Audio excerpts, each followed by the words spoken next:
Bismillahirrahmanirrahim. Assalamualaikum warahmatullahi wabarakatuh.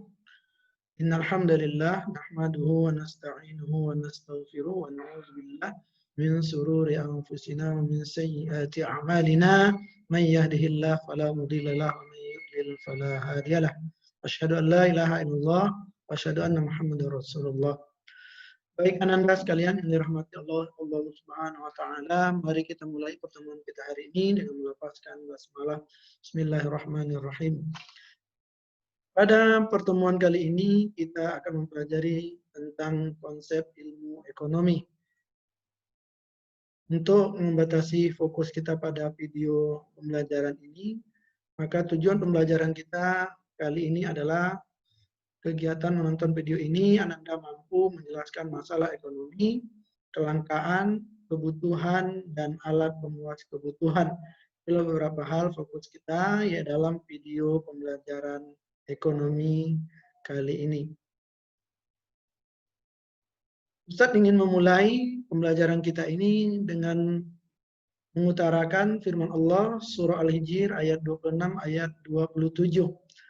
Yang artinya, dan sesungguhnya kami telah menciptakan manusia, Adam, dari tanah liat kering, dari lumpur hitam yang diberi bentuk. Ayat 27-nya, dan ketika aku sudah menyempurnakannya, aku meniupkan ruh kepadanya, Adam, maka tunduklah kamu kepadanya sementara kamu bersujud. Firman Allah Subhanahu wa taala surah Al-Hijr ini menunjukkan kepada kita bahwa dalam diri manusia itu dibentuk oleh Allah Subhanahu wa taala dari dua unsur, dua komponen, yaitu dari tanah liat kering yang diberi bentuk, kemudian Allah tiupkan ruh ke dalam jasad yang sudah diberi bentuk itu. Berarti manusia itu terdiri dari jasad dan terdiri dari ruh. Dua hal ini yang kemudian yang menyebabkan kebutuhan manusia juga akan terdiri dari dua kebutuhan, jasmani, jasad, dan juga rohani, yaitu ruh. Dan ini menunjukkan bahwasanya jauh sebelum para pakar dan ahli ekonomi yang kemudian menyebutkan lahirnya ilmu ekonomi, bahwasanya ilmu ekonomi itu sudah lahir semenjak manusia itu diciptakan oleh Allah Subhanahu wa taala, yaitu Nabi Adam alaihissalam. Begitu hidup, kemudian lahirlah kebutuhan, yaitu jasmani dan rohani. Itu sebagai pengantar kita hari ini. Dan apa sebenarnya konsep ilmu ekonomi yang akan kita pelajari di semester 1, yaitu bab 1 ini, kita akan melihat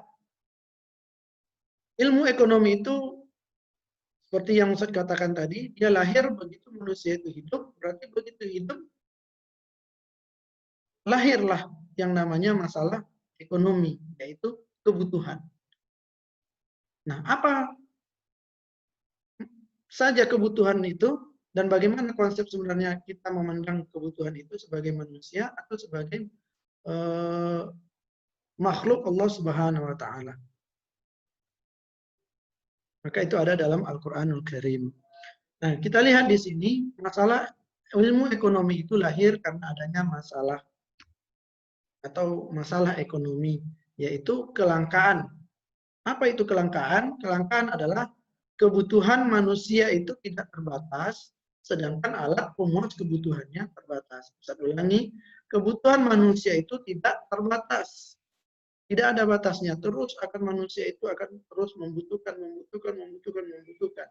Sudah punya sepeda butuh kereta, sudah punya kereta butuh mobil, punya mobil ingin pesawat pribadi, jet pribadi, pulau pribadi dan sebagainya. Kemudian sementara di sisi lain alat pemuas kebutuhan manusia itu terbatas. Tidak mudah mendapatkannya, kemudian tersedia di alam apabila air, hujan, air sungai, cahaya matahari itu melimpah ruah. Tetapi tetap saja manusia tidak akan pernah puas karena ada mungkin kerusakan alam dan lain sebagainya menyebabkan alat pemuas kebutuhan itu walaupun tersedia dan disediakan oleh alam, tetap saja dia tidak bisa memuaskan kebutuhan. Ditambah lagi keterbatasan kemampuan manusia untuk mengolah kebutuhannya tadi.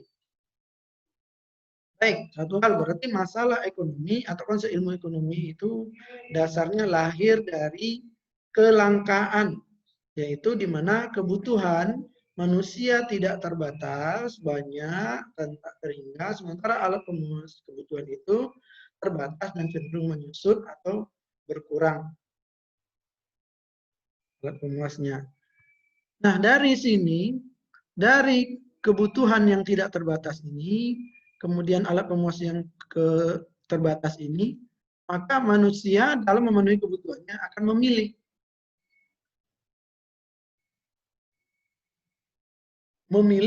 yang mana yang kemudian menjadi kebutuhan, yang mana kemudian itu hanya sekedar keinginan. Maka lahirlah nanti yang namanya skala prioritas. Skala prioritas itu berarti mementingkan yang betul-betul penting. Kalau ada kita urutkan ada penting sekali, penting, penting, tidak penting. Maka ada skalanya urutannya. Maka manusia dalam memenuhi kebutuhannya akan membuat pilihan-pilihan. Yang mana yang bisa dipenuhinya, mana yang lebih dahulu dipenuhinya, dan mana yang kemudian boleh ditunda atau dikemudiankan. Maka di situ juga nanti dari pilihan-pilihan itu melahirkan biaya dan peluang. Contohnya, kalau ada dua pilihan, pilihan kebutuhan A dan kebutuhan B, dengan memilih kebutuhan A, berarti di situ ada biaya yang mana kemudian lebih murah, lebih mudah didapat. Kemudian peluang, berarti ketika dia memilih A, dia akan kehilangan mendapatkan B, atau kemungkinan dia mendapatkan B akan berkurang atau tidak maksimal lagi. Itulah beberapa konsep dasar ekonomi. Nah, dari tiga hal ini terjadinya kelangkaan, kebutuhan tidak terbatas, alat pemuas terbatas, itu masalah ekonominya, dan kemudian lahirlah pilihan-pilihan manusia dalam memenuhi kebutuhannya akan memilih mana yang kemudian skala prioritas yang memungkinkan untuk memang betul-betul butuh, kemudian yang masih bisa ditunda, dan sama sekali kebutuhan yang memang tidak dibutuhkan oleh manusia. Kemudian dari situ lahirlah biaya dan peluang. Manusia akan memilih mana yang biayanya itu yang lebih mudah, murah, mudah didapatkan, dan mengemudiankan yang kemudian yang tidak dibutuhkan, dengan peluangnya untuk mendapatkan itu akan berkurang atau tidak maksimal. Jadi kita lihat seperti apa sebenarnya kelangkaan itu. Nah, ini yang saya katakan tadi, kelangkaan atau scarcity ini adalah kesenjangan antara kebutuhan dan alat pemuas kebutuhan. Inilah yang menimbulkan masalah ekonomi. Kemudian, apa penyebab kelangkaan? Kita harus cari tahu. Kenapa bisa langka seperti yang saya katakan tadi? Yang pertama, keterbatasan jumlah benda pemuas kebutuhan. Ya pasti. Jumlah benda atau barang ataupun jasa sebagai alat pemuas kebutuhan itu terbatas adanya. Baik yang disediakan alam maupun yang dibentuk oleh manusia sendiri. Itu terbatas jumlahnya. Kemudian yang kedua, kerusakan sumber daya alam yang diakibatkan manusia. Sudah jelas, walaupun disediakan oleh alam dalam bentuk melimpah, namun ketika tidak disyukuri dengan baik oleh manusia, maka kerusakan-kerusakan alam yang terjadi menyebabkan kebutuhan-kebutuhan itu juga tidak bisa dipenuhi. Contohnya, di kota maupun di desa itu sebenarnya air itu sudah melimpah, air sungai dan lain-lain sebagainya. Namun kenyataannya kita lihat di kota-kota kita sekarang ini, air bersih itu, air yang layak untuk dikonsumsi itu menjadi langka. Karena apa? Kerusakan sumber daya alam yang dilakukan oleh manusia itu sendiri. Yang ketiga, penyebab kelangkaan itu adalah keterbatasan kemampuan manusia untuk mengelola sumber daya. Nah, ini sudah jelas, sumber daya alam berarti sumber daya manusia yang ada tidak sepenuhnya mampu mengolah sumber daya yang ada itu menjadi layak untuk memenuhi kebutuhannya. Karena apa? Karena mungkin kemampuannya terbatas, baik kemampuan akademiknya, kemampuan penelitiannya, penggalian, dan lain sebagainya. Yang keempat, pertumbuhan manusia lebih cepat dibandingkan kemampuan penyediaan sarana kebutuhan. Contohnya kita lihat di Indonesia sendiri, jumlah pertumbuhan manusianya lebih cepat, jumlah pertumbuhannya tumbuh. Sekarang kita lebih dari 270 juta jiwa. Sementara faktor-faktor pemenuhan kebutuhannya, faktor produksi atau benda atau barang yang bisa memenuhi kebutuhan manusia itu pertumbuhannya sangat lambat atau sedikit. Jadi tidak seimbang. Satu sisi manusianya pertumbuhannya cepat, jumlahnya maksudnya cepat bertambah. Kemudian di satu sisi kebutuhan untuk kebutuhannya justru berkurang atau kalaupun bertumbuh itu lambat, sedikit, tidak sama. Jadi terjadilah ketimpangan antara kebutuhan dengan jumlah pertumbuhan manusia itu sendiri. Yang kelima, terjadinya bencana alam, itu bisa menyebabkan kelangkaan air bersih, kemudian kelangkaan sumber daya listrik, dan lain sebagainya. Kemudian yang keenam itu ada perbedaan letak geografis, itu juga menyebabkan kelangkaan. Mungkin di satu sisi yang banyak hutannya untuk kebutuhan kayu, kemudian pasir, nah itu mudah didapat. Namun di daerah perkotaan mungkin pasir dan kayu ini sangat langka dan menjadi kebutuhan yang kemudian susah didapat di perkotaan. Itu contohnya letak geografis atau pegunungan dengan pantai itu sudah sangat jauh berbeda. Orang pantai dekat dengan laut, banyak pasirnya, kemudian tempat dataran geografisnya itu atau rata dan datar. Kemudian di pegunungan udah pasti dia jauh dari pasir, banyak batuan, kemudian juga akan menjadi langka untuk kemudian mencari air laut. Sementara di pantai itu mencari air bersih atau air tawar itu juga akan susah. Contohnya perbedaan letak geografis juga akan menyebabkan kelangkaan di satu tempat, mungkin bisa menjadi juga kelangkaan di tempat yang lain. Kemudian yang ketujuh itu pertumbuhan penduduk tidak seimbang. Itu yang tadi kita katakan. Pertumbuhan tidak seimbang, tidak sama antara pertumbuhan manusianya dengan pertumbuhan kebutuhan, pemenuhan kebutuhannya. Barang-barang pemenuhan. Yang berikutnya kedelapan adalah kemampuan untuk memproduksi rendah. Jadi kemampuan manusia untuk menghasilkan, membuat, membentuk, yang untuk hal-hal yang bisa diproduksi, hal-hal yang bisa kemudian memenuhi kebutuhan manusia itu kemampuannya sangat rendah, menyebabkan kelangkaan. Berikutnya adalah perkembangan teknologi berjalan lambat. Kita lihat negara-negara hari ini, negara-negara maju khususnya, mereka dengan teknologi yang mereka miliki, mereka bisa memproduksi faktor-faktor yang bisa memenuhi kebutuhan penduduknya dengan sangat cepat. Sementara Indonesia, kita tersedia ya sumber daya alamnya, bahan bakunya tersedia, sangat banyak, melimpah, tapi karena kemampuan teknologi kita lambat, rendah, maka kita juga mengolah sumber daya alam kita itu juga sangat lambat. Jadi terjadilah beberapa kelangkaan yang ada di negara kita saat ini. Nah, tadi kita bercerita juga kelangkaan itu, yang dimaksud dengan kelangkaan itu adalah terbatasnya kebutuhan manusia tidak terbatas, sementara alat pemuasnya itu terbatas. Kita lihat dulu, kita akan belajar tentang apa saja kebutuhan manusia yang terbatas itu. Nanti juga kita akan pelajari apa saja alat pemuas kebutuhan itu yang terbatas tadi. Kita akan pelajari itu. Yang pertama kita lihat di slide itu kebutuhan dan bagaimana pengelompokannya. Kita akan lihat kebutuhan manusia itu seperti apa. Yang pertama itu kebutuhan menurut intensitas atau kegunaannya. Kita biasa, ini umum, diurutkan kebutuhan primer, kebutuhan sekunder, kebutuhan tersier. Kebutuhan primer ini adalah kebutuhan yang pokok.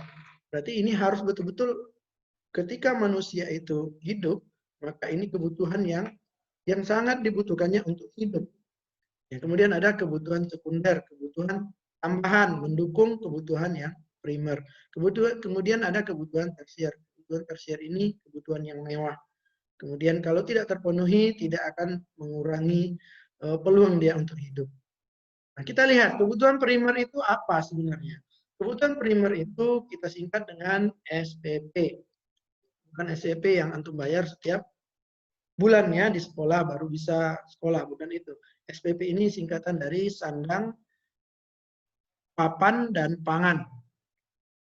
Sandang itu pakaian, papan itu tempat tinggal, rumah, pangan itu makan.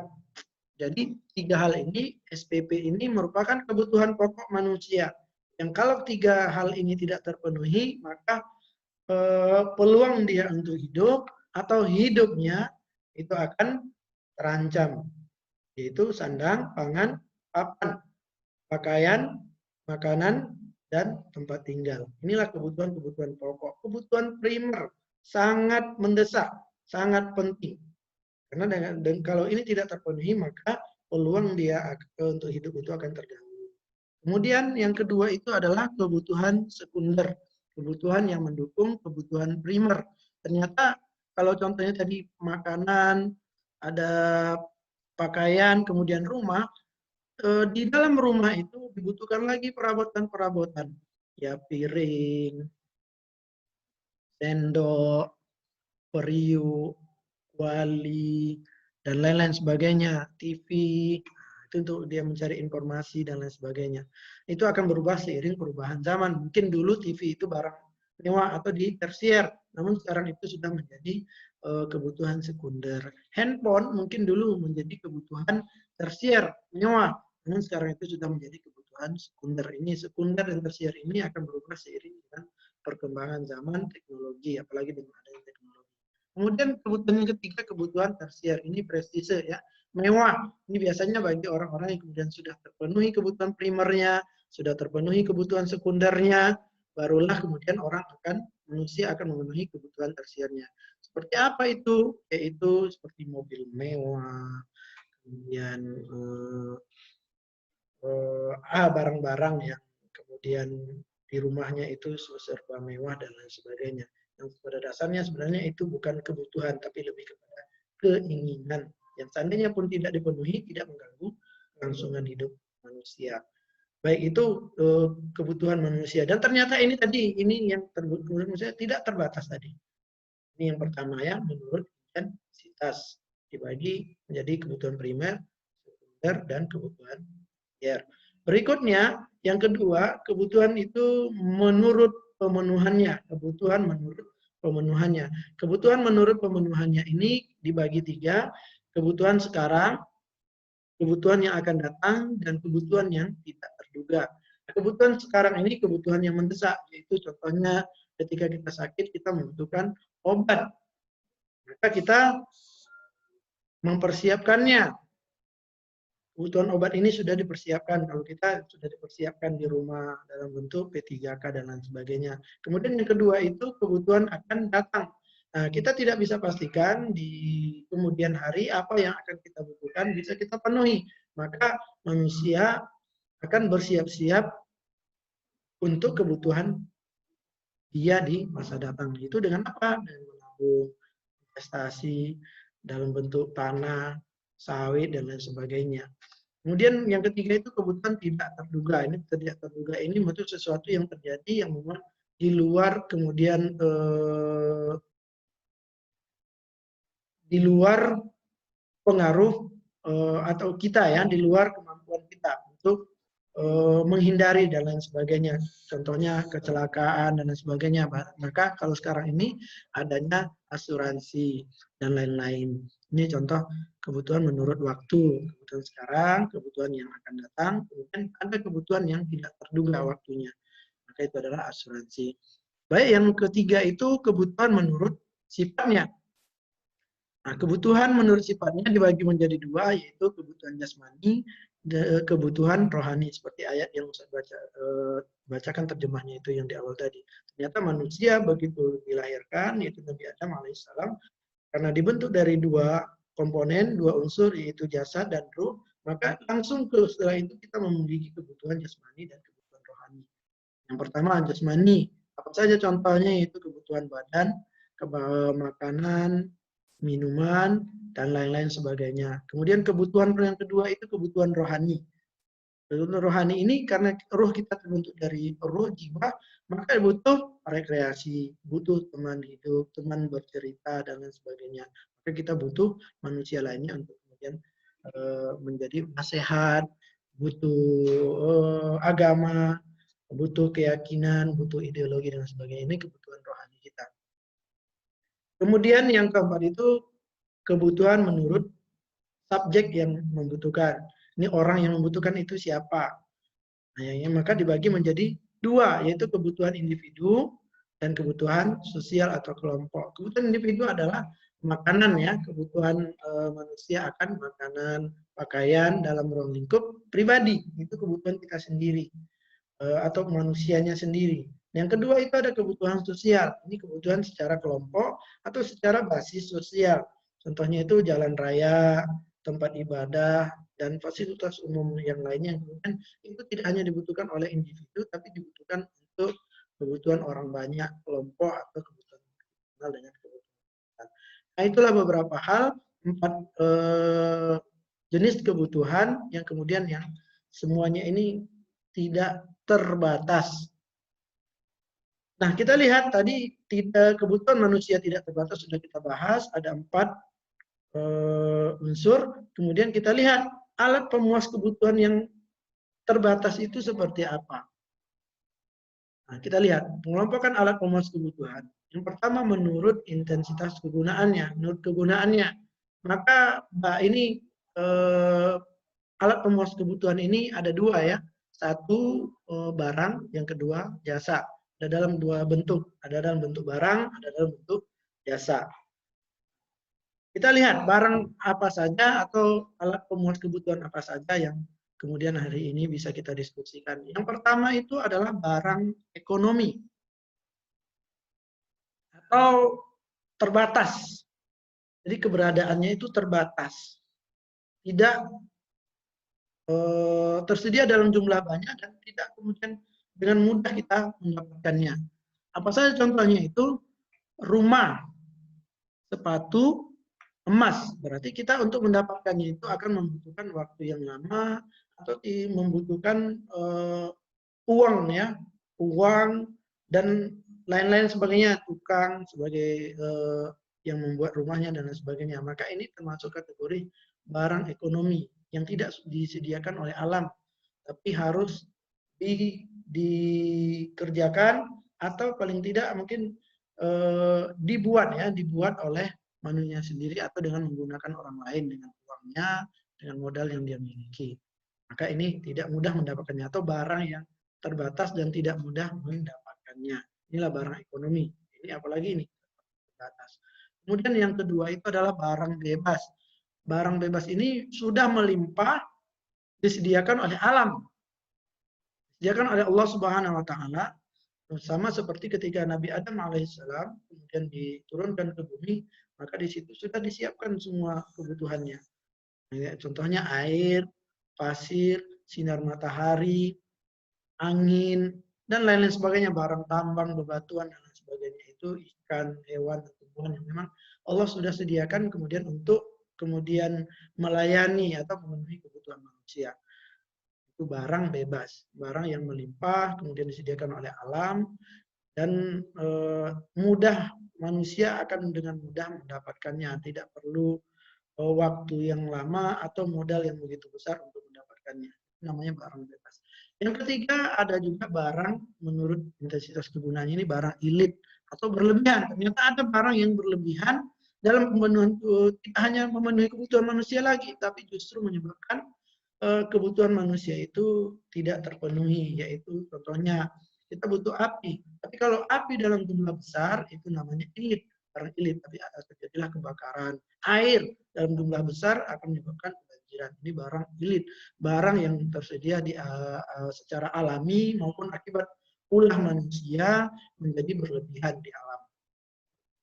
Nah, polusi udara dan lain-lain sebagainya, asap ya, kita butuh kehangatan api, tapi api ketika terjadi kebakaran menyebabkan polusi dan sebagainya justru berlebihan. Itu namanya barang ilit. Ulangi, barang menurut intensitas itu ada 3, barang ekonomi, barang bebas, barang ilit. Oke, yang kedua, alat pemuas kebutuhan manusia yang kedua, yaitu menurut cara pemakaiannya, maka dibagi menjadi barang konsumsi dan barang produksi. Barang konsumsi ini adalah barang yang kemudian siap kita konsumsi atau siap kita pakai, sudah dalam bentuk yang siap memenuhi kebutuhan manusia. Contohnya apa? Buah-buahan bisa langsung kita gunakan untuk memenuhi kebutuhan kita. Roti, bisa kita gunakan langsung, kita makan, memenuhi kebutuhan kita. Sepatu dia bisa langsung kita pakai, memenuhi kebutuhan kita. Berarti ini barang yang memang sudah siap langsung kita gunakan untuk memenuhi kebutuhan hidup kita. Itulah barang konsumsi. Kemudian yang kedua itu barang produksi. Barang produksi ini adalah barang-barang yang kemudian yang diolah dulu atau yang dijadikan untuk bahan baku untuk membuat kebutuhan yang mungkin yang bisa menjadi barang konsumsi atau bahan bakunya barang konsumsi. Contohnya apa? Kain dibutuhkan untuk jadi abu. Jadi kainnya itu barang produksi, bajunya menjadi barang konsumsi. Nah, itu contohnya. Dan lain-lain sebagainya, banyak contoh yang lain, nanti bisa Anda cari sendiri, antum elaborasi sendiri, eksplorasi sendiri contoh-contohnya nanti. Yang ketiga itu alat pemuas kebutuhan manusia yang terbatas itu menurut cara pembuatannya. Yang pertama itu barang mentah. Ada tiga ya, barang mentah, barang setengah jadi, barang jadi. Barang mentah, barang yang masih dalam bentuk aslinya, bentuk dasarnya, atau bahan yang sering digunakan orang untuk menjadi bahan baku, membuat barang yang siap dipakai. Contohnya kapas. Ya ini kapas ya, bahan apa itu kapas? Ya bahan membuat benang. Kemudian benang menjadi kain, kain menjadi baju. Nah, contohnya. Yang kedua itu barang setengah jadi. Apa itu? Kalau tadi kapas bahan barang mentahnya atau bahan bakunya, maka barang setengah jadinya adalah benang atau kain. Nah, yang ketiga ada barang jadi, barang yang siap pakai. Contohnya pakaian atau sudah jadi baju. Kalau barang mentahnya kapas, barang setengah jadinya benang atau kain, maka barang jadinya adalah pakaian atau baju, rok, celana dan sebagainya yang sudah kita pakai. Ini yang ketiga. Yang keempat, alat pemuas kebutuhan berikutnya adalah atau barang itu menurut kualitasnya. Ada barang superior, ada barang inferior. Barang superior ini mutunya tinggi dan mahal dan memang agak sulit didapatkan. Contohnya apa? Mobil mewah dan serba yang mewah lah, yang agak enggak. Tapi kualitasnya juga akan lebih tinggi ya, tidak mudah rusak. Kemudian yang kedua barang inferior, kualitasnya dan harganya itu relatif rendah. Relatif rendah, kemudian mudah kita dapatkan di pasar dan di tempat-tempat yang kemudian menyediakan kebutuhan-kebutuhan manusia. Yang kelima itu alat pemuas kebutuhan menurut hubungan dengan barang lain. Maka akan ada barang substitusi, ada barang komplementer. Ini sering keluar di ujian-ujian nasional ya. Barang substitusi itu adalah barang yang dipakai saling menggantikan. Contohnya kalau tidak ada beras, kita boleh menggunakan jagung. Ya, jadi beras bisa digantikan oleh jagung atau beras digantikan oleh ubi dan lain sebagainya. Banyak ya. Kalau tidak ada, kalau dulu kompor biasa, maka sekarang ada kompor gas. Kalau nggak ada bensin, sekarang sudah beralih kepada mobil listrik dan lain sebagainya. Itu barang substitusi, bisa menggantikan barang yang bisa saling menggantikan fungsi dari fungsi barang yang lainnya. Kemudian yang kedua itu barang yang berhubungan dengan barang lain lagi, itu barang komplementer, yaitu barang yang saling melengkapi. Dia akan bisa memenuhi manusia kalau dipakai secara bersama. Contohnya kompor dan gas, sendok dan garpu, tinta dan pulpen, buku, dan lain sebagainya. Kemudian kalau dia sendiri saja, satu saja barang ini tidak akan terasa manfaatnya. Tapi kalau ketika digabung menjadi dua barang ini dikolaborasikan, maka akan terjadi saling melengkapi. Maka dapatlah dia, contohnya tadi kompor, dan gas, dan barang-barang yang lainnya. Demikian Ananda sekalian yang dirahmati Allah Subhanahu wa taala. Mudah-mudahan pertemuan kita kali ini memberikan manfaat. Mudah-mudahan video ini bisa Ananda pelajari kemudian lagi di rumah. Ananda diskusikan bersama teman-temannya melalui virtual atau Ananda gali lagi dari sumber-sumber pembelajaran yang lainnya. Wabillahi taufiq wal hidayah. Assalamualaikum warahmatullahi wabarakatuh.